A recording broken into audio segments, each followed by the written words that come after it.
Today's show is sponsored by the ABV Barrel Shop. The ABV Barrel Shop is located in the St. Louis metro community of Arnold, Missouri. The ABV Barrel Shop is focused on one thing, single barrels. Best of all, you can try before you buy. Head over to abvbarrelshop.com to sign up for their email and text distribution so you know what they have in stock, what classes are coming up, and who from the industry may be coming in to visit. The ABV Barrel Shop. It's where single barrels live. We are also sponsored by the Bar to Go. The Bar to Go offers traveling minibars that are no bigger than a small purse or toiletry bag. Best of all, they are fully customizable so you can create the perfect piece that is unique for you. If you own your own business, what a fun and unique way to promote what you do.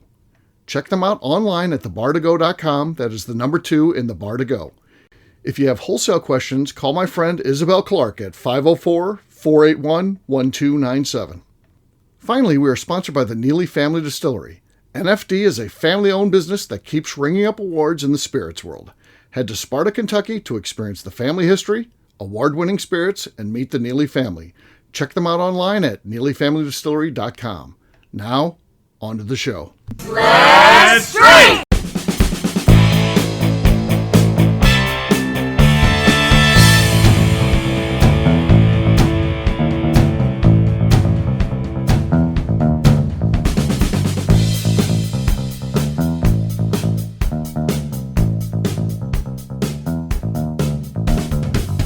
Welcome to the Bourbon Daily, the podcast about everything bourbon delivered to you every day of the week. Today on the show, we provide an update on former Peerless Master Distiller Caleb Kilburn's new distillery. My name is Miss Beka Sue. Please join me in welcoming my co-host, Steve Akeley, as well as our special guests, Darren McRoy, Tim Howard, and Jeff Andreezy. Hey, gang, what's up? Howdy. Hello. Hey. Hey-oh. So, yeah, we're going to be having some fun today. We're going to be talking about Eastern Light Distilling, Caleb Kilburn's new place, and what he's been up to. And it looks like there's finally some activity there, so we'll talk about that after the break. Got a new person on the show, Tim Howard. Tim, have you done this before? No, I haven't. I've done one other podcast with a buddy of mine several years ago, and that's about it. So do people need to look that up?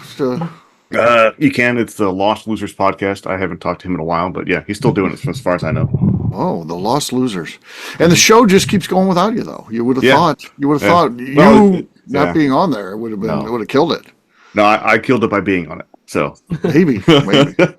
So yeah, Tim's got a good podcast voice, so he may be taking over for me soon here. I'll try to log in next Sunday. It'll be like, nope.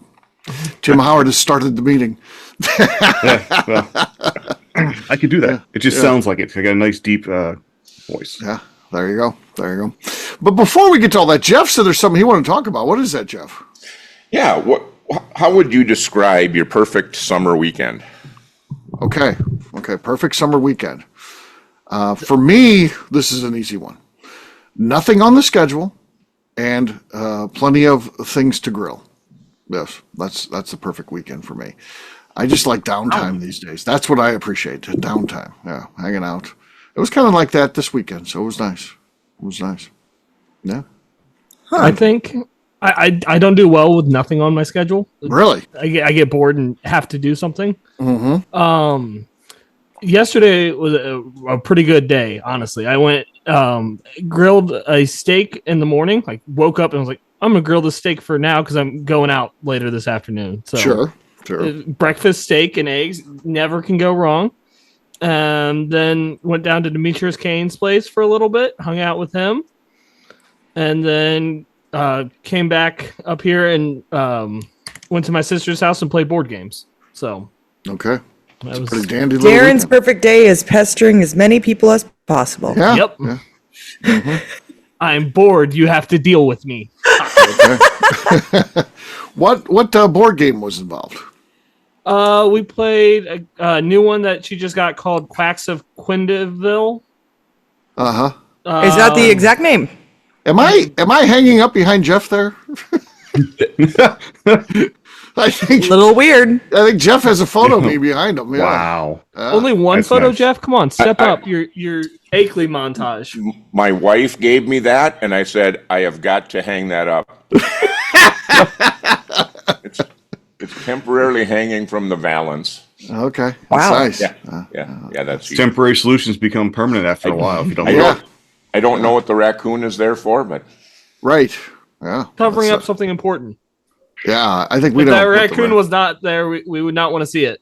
This is true. Yes. This is true. That's the Burt Reynolds pose, Bigfoot. Yeah, a lot of people post that towards me. So the Bigfoot. Yeah. So all right, Darren had a wonderful day.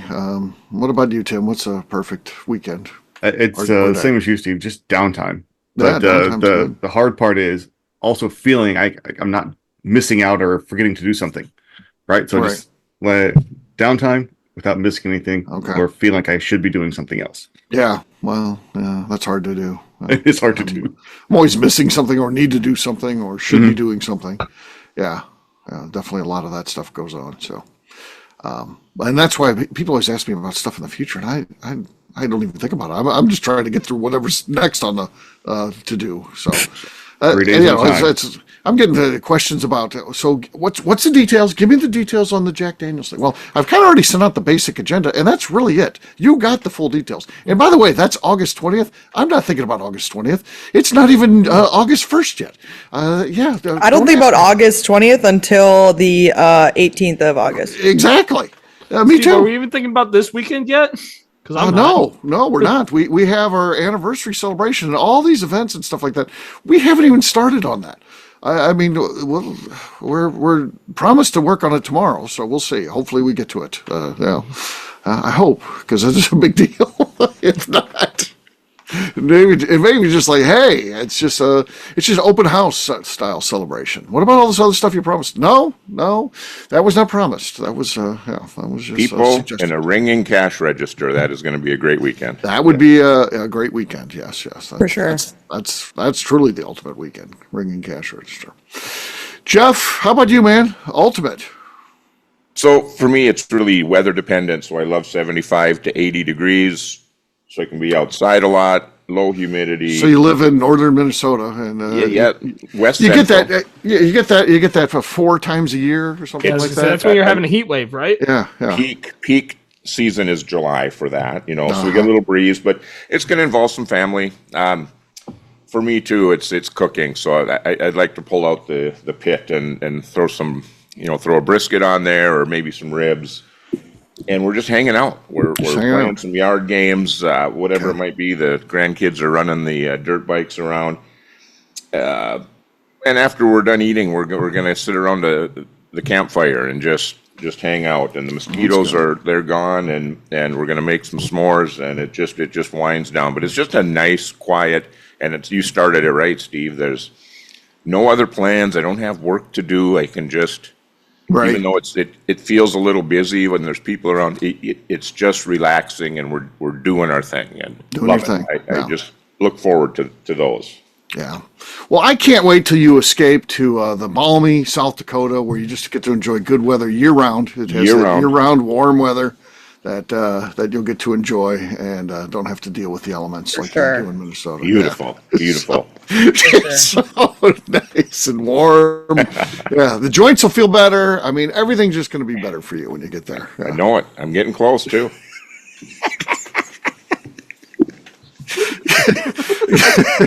Steve just thinks that's so funny. I love it. It's just crazy to me. I mean, because I think about this stuff all the time. But I want to be in Florida. And it's nice. It's warm there. Too hot. And, Jeff has the same dreams, but it's South Dakota. He wants to where it's warm, where it's South Dakota. So, and to me, South Dakota seems like like so North cool. Dakota. Yeah, basically. Big difference. Minnesota. And big Minnesota. Difference. Yeah. Big difference. Huge. All right, Beka, how about you? So my perfect weekend. Yeah. It depends. So there's 2 of them. I'm up there. The first one involves dealing with literally no one. Okay. I don't even count. So that's still me. I'm just I'm like family. The first perfect weekend is no one talking to me at all. Okay. No one home. No one talking to me except for the cat. It's beautiful outside. I've got a fully stocked fridge of all the things I like to girl dinner snack on. All the things to make cocktails if I want to make them. And literally just no one talking to me at all. And not just people, not someone ignoring me, or like, I want no one here. I want no one to contact me. I don't want to deal with anything at all. No notifications on my phone. Beautiful. Deal with no one. The other person that I am, because apparently I'm two separate people time to time. Sure. Dr. Jekyll and Mr. Hyde over here, is the opposite of that, and it would be at a lake, preferably Rice Lake, which is our the dominant place for us when I'm in North Dakota for the summertime. Perfect weather, I'd say between right around like 85, 90 degrees out, maybe 92 even if we really want to get up there. You got a pontoon, I don't want a speedboat of any kind. I just want a pontoon, a good shitty pontoon. Okay. That has an overhang on, like it's got the awning, so I can get out of the sun if I need to. Sure. And fun people. Yeah, well, that's where I fit in. Now we finally found where I fit in. Fun people. Steve Akeley is definitely not there. No, whoever's there, whatever. As long as they're just fun people that want to have fun, gonna ruin the mood. Shotgunning, different drinks of all sorts, obviously. Sure. Lots of sunblock because I'm going to burn. Some yard games like some darts, like beer darts. Having a bag of wine to pass around and slap the bag. Bikinis, obviously. Hey now. That's where I fit in. And then some really good food cooked on the grill, some like good burgers or some really good hot dogs, maybe some ribs. Eddie makes really good ribs.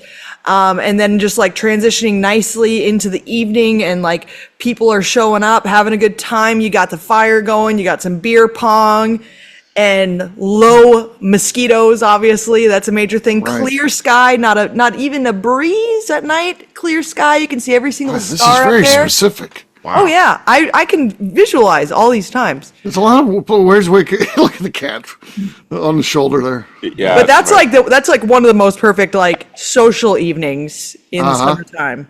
But also the other one of just literally no one around at all, and I just get to like wander around looking homeless in my house. Fantastic. So, Rebecca, on the Myers-Briggs, are you a introvert, extrovert? Extrovert. You are? For sure. I'm like actually the highest of like talkative extrovert, like the middle highest farthest point away that you can be at. Like that's where I'm at. Yeah, right. Like the farthest away from being like a thinker or anything like that, of just like gabbing and like talking to people. I am at that like that very specific point. So interesting. I got to do that once, and it was pretty funny when I did that, and I was like, oh wow, look at me! Although I was like the person who was the farthest on that scale. Interesting. Who would have guessed? Yes, extremely extroverted, but when you're extremely extroverted, you do get a little bit burnt out on occasion, and you just need to shut that all off. Personally, anyways. All right, we'll have to share my evaluation. I have my own, the Akeley evaluation. Oh, you know what? I think that we should all do these prior to a show once, Steve, and then share our results. Share the results. Yeah, but you can cheat those tests, right? Well, I mean, don't fucking cheat. Yeah, don't be like, addicted. Just don't. I don't know. I'd say, sorry, Steve. I guess that a prerequisite would be don't cheat on the test so that we know what your actual results are. So. Maybe have honest people on and maybe exclude yourself, Steve. I couldn't do it. I'd have to lie. Yeah. Yeah. I mean, it's just the way it is. Because then it helps me feel like I'm smart, which is really what that's not what that's for. But then it helps me feel smart. It's not for smarts. Yeah, but it helps me feel smart when I can beat the test. When it's we had to take it to work. There's no beating the test. It's just like sometimes okay, you don't want to look like a fucking dork that's like very shy and introverted and likes to read books. And I'm like, yeah, I mean, I guess I'm like, don't like to do any of that, but it's because I don't. Yeah. Right. When your job's to be in sales, national account sales, big time sales, they don't want you to be super introverted and all that. Well, so why would you want to be in sales if you're introverted and? Because I can switch it off when I need to. I know how to not only fake the test to deliver the results I want. I know how to live my life in the results I want. So I think that all extroverts, I mean, not all maybe, but I think that like shutting it off, like especially in sales, like. Customers will come in and you're like, hi, how you doing? Blah, blah, blah, blah, blah. I don't know. Fucking just word vomit. And then they leave and you look at your coworker and you're like, those people fucking sucked. But you were like the nicest person. Like, this was the best time. You're like, oh my God, thank you. Yeah. And they leave and you're like, they were so fucking horrible. I hated those people. I wouldn't have you on the tippy tip of extrovert. No way. My evaluation would be extrovert, where I got evaluated. But you'd be more central, where again you can slip into what you're talking about, take a break from. Now, I mean, the super extrovert, Marsha Garvin's. Marsha, there's never a moment in Marsha Garvin's life when she isn't talking to someone, meeting someone. Sonia that comes in, Sonia Davis, she's super extrovert. And again, these are just that person. They're always on, always interacting with everybody. Tim was there yesterday when Sonia was there. He's super extroverted. Like you walk in that door, when Tim opened that door, she had a new best friend. Along with all of her other best friends that were already in the store. That's just how she is. Interesting. It's fun for me being an introvert. Like, sure, I can interact with those people, and I can always walk away, which is fun. I'm of the mind, and this is, I don't know if this is a good or a bad thing, but whenever not that this happens often, but on occasion I'll find out that someone hates me. And I'm like, my mind is blown. Yeah, Bo Cumberland. You told me, I was like, what? What do you mean he hates me? It like doesn't register in my brain that someone could just absolutely hate me. And I'm sure there's people around the show who are like, oh, I'm going to write in and let Steve know that I hate her. But it like doesn't even register me that people would, and maybe not so much just hate me, but they'll like just like not, because I don't feel like I necessarily give people. I mean, Darren probably hates me because I'm mean to Darren all the time. But like if I do give you a reason, it's like, oh, they maybe don't like me, but like I generally like do like most people, and so it's weird when I find out someone doesn't like me because I'm like, what did I do to like? I have been very nice most time, not to Darren. All of the niceness that you guys get, I get the negative effects of that. So she's nice to everyone besides me, and I just get yelled at. I mean, even like I do like say really mean and shitty things to people that I don't like. Not Darren. Darren. It's not you. But like, there's people who I do actually say stuff to. Like, well, you're not my friend anyways. And Royce is like, why would you say that? I'm like, well, they're not my friend anyways. He said, well, you shouldn't like tell them that. And I'm like, no, that they really like me though, so it's not a big deal.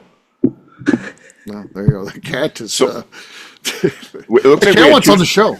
2 small talks. I'm sorry, we threw 2 out there today. I know, that's how it goes. That's when small talk's going good, right? Yeah. That is the show. That's the end of the show. That is they're building. Yeah. All right. On that note, guess what, gang? It's time to drink. What is everyone drinking? We'll start with Tim Howard. Tim, what do you got there, man? The Dark Arts rye whiskey finished in maple barrels from ABV Barrel Shop. Okay. If I can do this right here.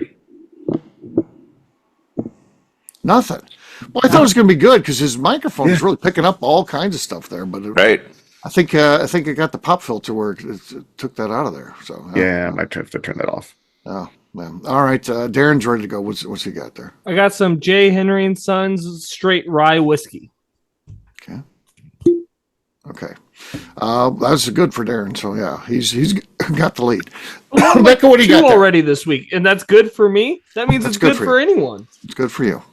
I've got some New Riff Backsetter. Okay. That's the one she stole from me. I don't even remember what I had anymore. I just know it was New Riff. So it was. And let me clarify that anything that I've quote unquote stolen from you, I haven't. My husband's done that. He found it in his office and was like, "This must be ours," and would have confiscated it. He said you packed it up. And then, yep, I bet. Yep, I'm sure that's exactly what happened. That's what he said. He said you did it. Swat on set. Wow, that was explosive. Good sloshy. She opened the door with the slosh there at the end. She didn't stick the landing. Well, this is a bottle that you didn't fucking touch, so. Yeah, well, it got stolen from me. It's peated. He wouldn't even like it. No, he'd hate this. That's not true. That's lies. All right, Jeff, you're next, man. I have some Peerless single barrel rye. Okay. That was nice. It was pleasant. It's not going to be enough to take the lead, though. It was you didn't, no fouls on yours. It just wasn't loud enough. So, all right. I've got bare knuckle. See what we got here. Nah, nothing there. Beka wins Winner. Poor form. Despite the poor form. Cheers. Cheers. All right, we're going to take a quick break. And then when we come back, we're going to be giving an update on Eastern Light Distilling. We'll do that in just a few.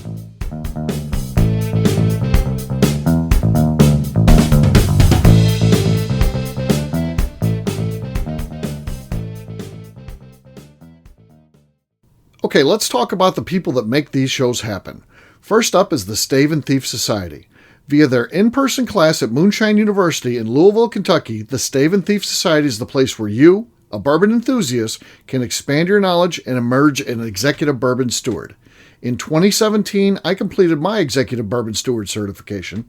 It's the most comprehensive bourbon certification available and connects you with an expansive network of bourbon enthusiasts and professionals.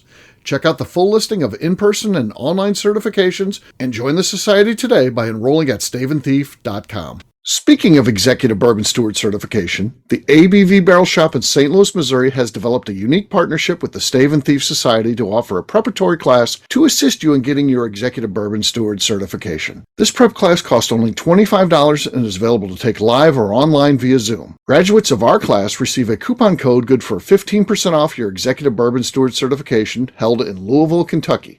This saves you almost $90. Additionally, you can collaborate with fellow attendees to split travel costs when you go to Louisville. If you're interested in signing up for the class, simply head over to abvbarrelshop.com and check out the classes and events page. Last but not least, we are sponsored by Neely Family Distillery. Royce Neely is the 11th generation distiller in one of America's oldest distilling families.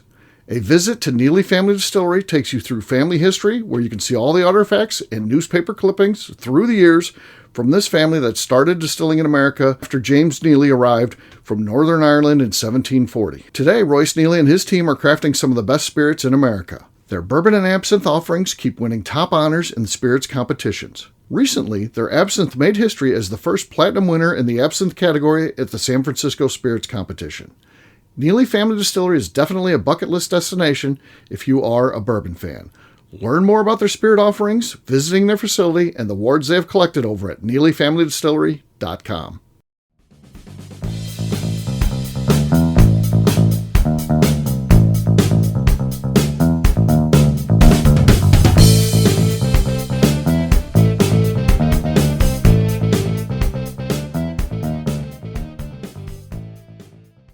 I am Stephanie McLeod. You are listening to the Bourbon Daily. The real name of the palisade is an ampersand. Welcome back to the Bourbon Daily. Today we're talking about Eastern Light Distilling. Yes, we are. So Eastern Light is in Eastern Kentucky. So just so you know, that's going to be a Kentucky distillery. It just broke ground on July 2nd. There's obviously a lot of investors because you were talking about $143 million plus investment. They said 143 to get it going, and then it'll go up from there. The Caleb Kilburn and Cordell Lawrence. So if you know Peerless, so Caleb was the master distiller there. Cordell kind of ran things behind the scenes. The two of them have partnered up on this, again, with a series of other investors. It's scheduled to be completed by the year end 2025, and first barrels will be getting filled starting in early 2026. So there you go. What do you guys think about this? Do you think, and do we think this is going to happen? We've seen others break ground, and it hasn't come to fruition. Do we? Nothing's happened. Right. Like Kentucky Owl is the most famous. Kentucky Owl's big boy distillery. Broke ground, had some pictures of bulldozers and stuff out there, and then you don't hear anything. And then about a year ago, it seems, they're like, "Oh yeah, we're doing it. It's going to be done." Nothing has happened since then. So sometimes these things happen, start and stop. So we'll see. But official groundbreaking with the photos and the shovels and all that kind of stuff was done recently. I honestly think it's going to happen now. Because there has been these photos, and they did do a "hey, look, we're breaking ground" ceremony. Okay. Before, I was a little bit skeptical, but I think they got enough in line, got all the money, and that they're going to be able to do this. It also seems pretty fast to build up a whole distillery. How long have they? Jefferson's been working on that one next to Limestone Branch. That's been a couple of years, right? That's been a while. Yeah. And so I think the timetable's a little off, but we can't blame them for that. Yeah, we'll see. I mean, it'll be interesting to see. Do they beat Denny and Jane? So Potter Jane Distillery. Do they beat those two? I don't know. I didn't see anything on the size. Did they announce kind of throughput? They did not, but it's supposed to be big. I mean, it's supposed to be. It's going to be a production distillery again along the lines of Kentucky version of an MGP. So it's going to be, a distillery that is for sourced branding. So obviously you don't go into that small. You're not going to be like, we lay down a barrel a day. No, it's gonna be a big column still place, and they're going to be pumping out lots of liquid. And I mean, what's working on him is people love it, like I do. I mean, I think he's an awesome guy, Caleb Kilburn. He makes great whiskey. He's got a track record here. He also has a track record of starting a distillery. Yeah, I mean, with Peerless, they talked on the tour from day one that he helped build what was their system there. So he has, already been able to do that. So I think he's got some stuff going for him. And the thing too with the production distillery, again, very different than if they were starting a distillery to make the stuff themselves. They got to build, and then they got to wait, and then they got to distill, and then they got to wait some more. With this, the idea is if I decide I'm a guy who has a source brand that I want to bring to market, and I'm like, Caleb Kilburn can make my whiskey. I can talk with them. I can contract right now. And of course, that involves some down payment for futures, if you will. There are things that will be laid down. So they will have income coming in. So yeah, I think it's conducive of, they probably got the more money the they need Bardstown model. Yeah. Right. Like, correct. We're going to sell whiskey to other people to help make our stuff better, even though they're not doing that part. So a thing I just wondered is, I'm guessing they're going to go with a Vendome still, because I would think. Well, isn't the wait list for one of those stills still like 2 years, or has it come down? Does anyone? Not sure. Depends on how much money you throw at them, I guess. Yeah. And also, things seem to have stalled a little bit. And by the way, they've been gone like almost a year now, haven't they? I mean, so they might have been, that list is they might have had that started. on order. Yeah, and then of course they have to build the distillery, and then the still can go in at near the end, obviously. So that was they might have already got on that list. Yeah, because that's kind of like one of the last things that goes in, really. Right. Yeah. Yeah, that was going to be my next question. Is it was announced a year ago? I mean, publicly. Did they stay on at all at Peerless, or did they? They did for a little while, actually. Yeah. Probably longer than I thought they would have, because they probably have been gone maybe 3 months or something like that. That's what I thought I'd seen. So it's an interesting. It tells you a lot about Corky and still wanting to run his business. Right. Yeah. Well, for sure. Needing to run the business, maybe. And if they've been working full time at Peerless, how long are they going to be? How much time of the effort they've spent on Eastern Kentucky, right? I'm sure they had to be doing both. But I would also think that that kind of was part of the deal from that point forward. Once they announced it, I would assume Corky realizes, hey, they're not going to stay on here and then not even think about Eastern Kentucky and their distillery that they're going to build. So I would assume that was kind of part of the deal at that point. But so the concept of Eastern Kentucky, Beka being in the business, is there just not much going on over there? Is it? No. No. I mean, land's probably cheap, I would guess. Yeah. There's not like anything really going on over there. I mean, the only thing that's really over there is, Natural Bridge is over there, and like that's. I mean, I don't even know what part of Eastern Kentucky they're in. Steve, is it like? Yeah, I'm not sure either. I don't know the town. Rowan County.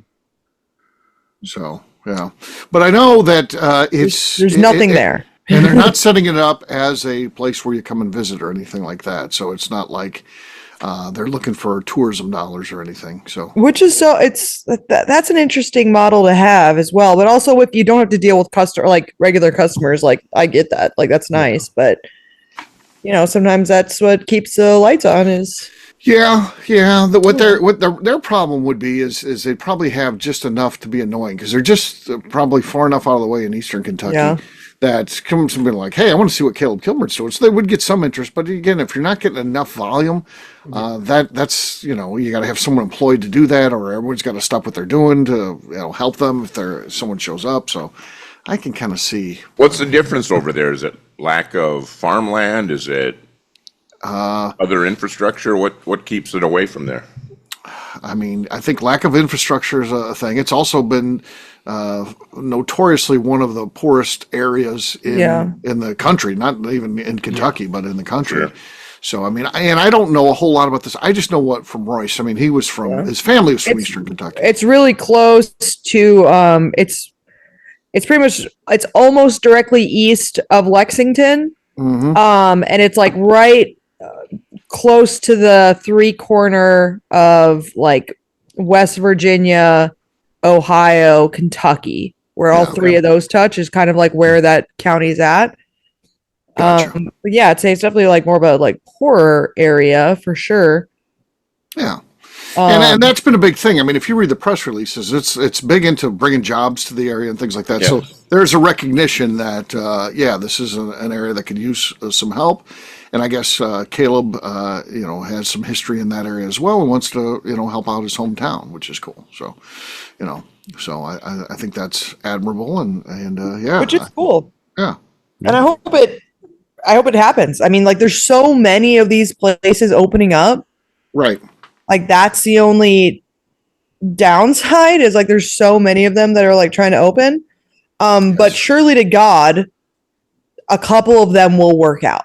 Right. Mm-hmm. Like, it's not like every single one of these new ones that's opening up to be a production facility is not every single one of them can fail. Right.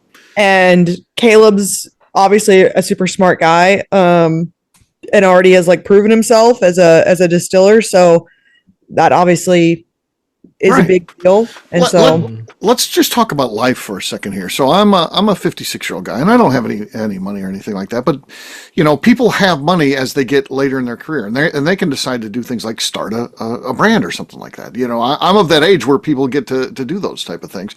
And what's very comforting to me to go to a guy like Caleb Kilburn, I'm like, hey, if I go to Caleb Kilburn, because I want to do a source brand, I'm not ever going to make whiskey. This guy can make my whiskey. I know he makes great whiskey. That's a big thing. And I also know that based on his age, I'll never have to worry about finding another supplier again. It's not like you're going to some of these other ones. I'll have the master distiller that's making my whiskey can do it for the rest of my time that I want to be in this business. So I think there's something to that. Yeah, I think I didn't think about it because it is a problem when there's a change in your flavor profile. Right. Like Correct. That's a huge issue for a lot of brands. Whether they start using their own distillate that they were making and it finally comes of age, or they switch producers. Yeah. I mean, like, you don't want people to be like, yeah, I had one bottle and it was really good. And then I had another one, it really sucked. I had another one, it was okay. But they were all like, they've always been different. And it's like, but I don't know what the difference is. Like, that's not good for a brand. Right. Huge problem. Yep.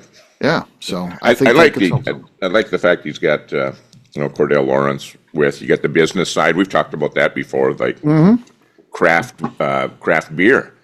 So many people can make good beer, but how many people know how to run a big business? And right. So, and not that Caleb doesn't know how to run a business. Cordell's got the pedigree. Yeah, because he comes from Brown Forman. Before he went to Peerless, he was a Brown Forman guy. So you talk about knowing how to run big business. He knows. Yeah, for sure. So just a question for the audience. Oh, well, not for the audience. The audience can answer. I don't care what they think. Wow. I mean, unless you're telling me at the shop, I'm never going to hear it. Anyway, they came out wrong. Do we think that Caleb is going to have a little bit of a learning curve going from like the Peerless sweet mash to going to a sour mash? To be that big of a distillery, you can't do things the same way. Right. Would that be the biggest hump going from? I understand he could probably do it way like 10 times over and be fine. Do you think that's going to be the biggest learning curve for him, or is there going to be something else that's going to be bigger? I don't know that that's a big deal. I do think that just new equipment is always going to be for anybody. I mean, that's not a Caleb Kilburn thing. I mean, for anybody, you getting into your groove with the new equipment, that's going to take a little while. But other than that, I think he's one of those genius distiller guys that I'm confident that he'll be fine, within very quickly. And I put him up there with Royce. I mean, Royce was the same thing. If all of a sudden Royce was like, I'm selling Neely, then I'm going somewhere else. I'm going to get hired. Royce would be fine wherever he was at. It's just a matter of a little bit of time to get used to it. I get that. That's an everybody thing. I think that Caleb's going to be fine. I mean,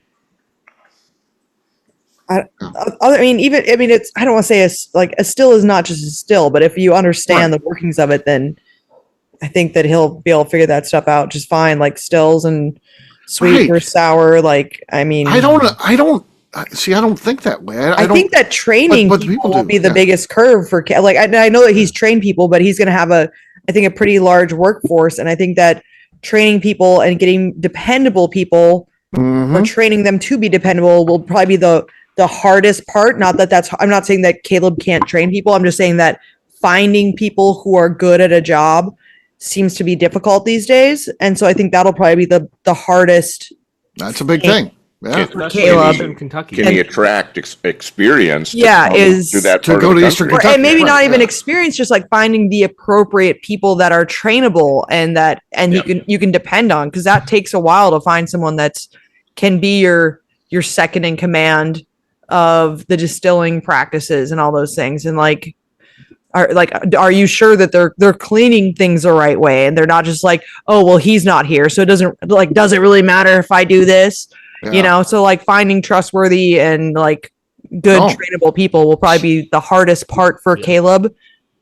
I would just assume, because I would assume the hard part for everyone right now. I would assume it's a 24-hour operation, so you got 3 shifts. Yeah. I would think. Yeah, large enough he can't do it all himself.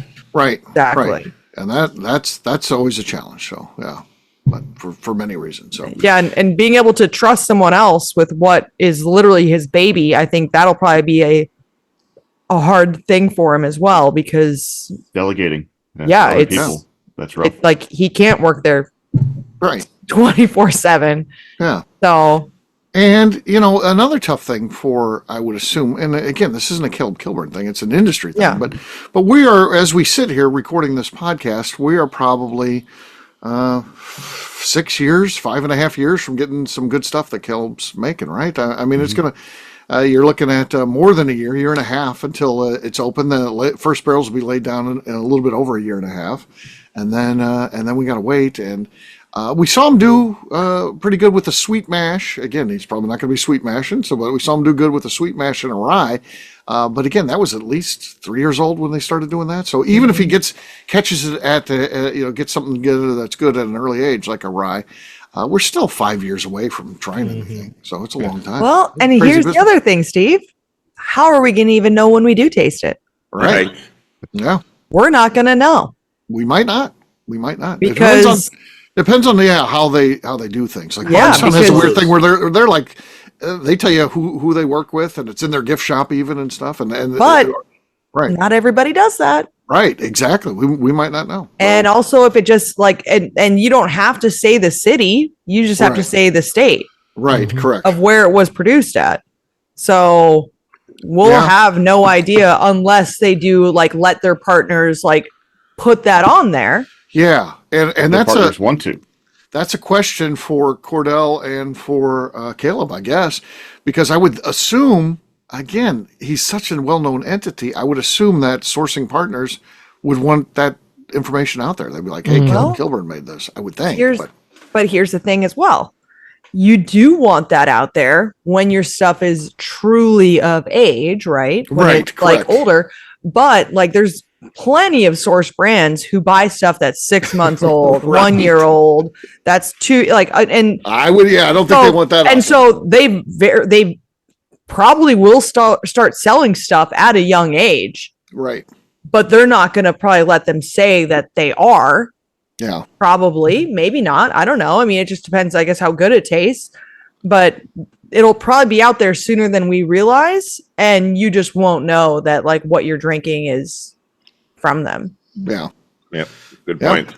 Yeah, it'll be interesting to see how all those little details come together too. And again, just because it's a production distillery doesn't mean that the public's totally off limits. I mean, they may have partners allow them to do barrel picks there where you can tour and see how it's made and then pick on site. Maybe, or maybe not. Again, some allow that kind of stuff, some don't.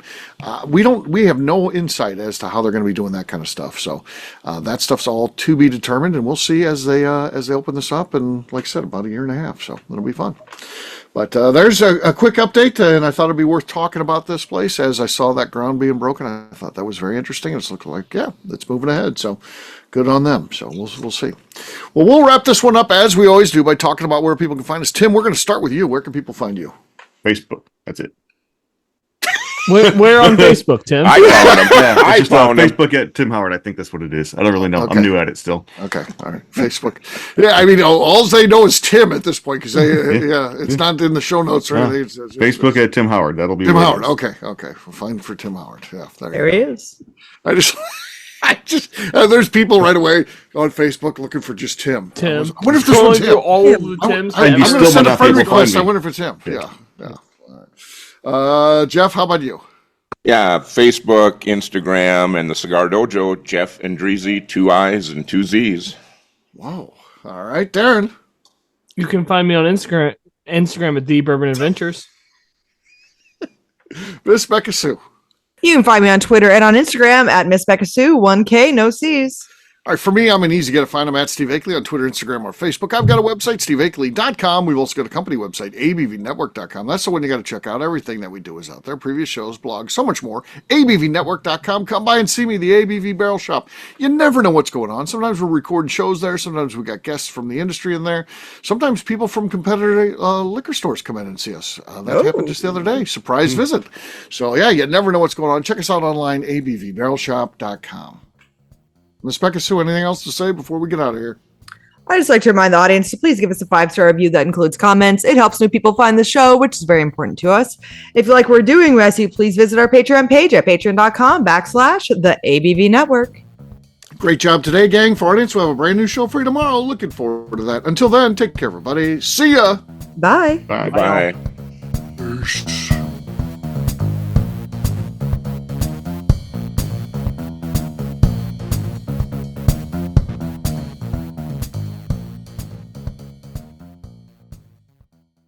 Before we let you go, let's talk about one last thing. The ABV Barrel Shop in the St. Louis community of Arnold, Missouri. The ABV Barrel Shop is focused on a couple of things. First of all, single barrels.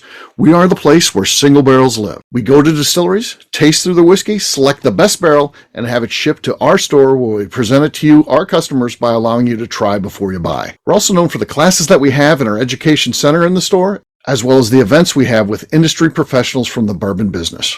If you are in the St. Louis area, please come by and visit us at 6 Fox Valley Center in Arnold, Missouri. Or at a minimum, at least sign up for our email and text distribution so you know exactly what's going on in our shop over at abvbarrelshop.com. This is Steve Akeley, owner of the ABV Network, signing off. We thank you for listening to our programming and truly appreciate your support. The Bourbon Daily is part of the ABV Network. For more information or to become a sponsor, please visit abvnetwork.com. Thanks for listening and cheers. This has been a Steve Akeley production.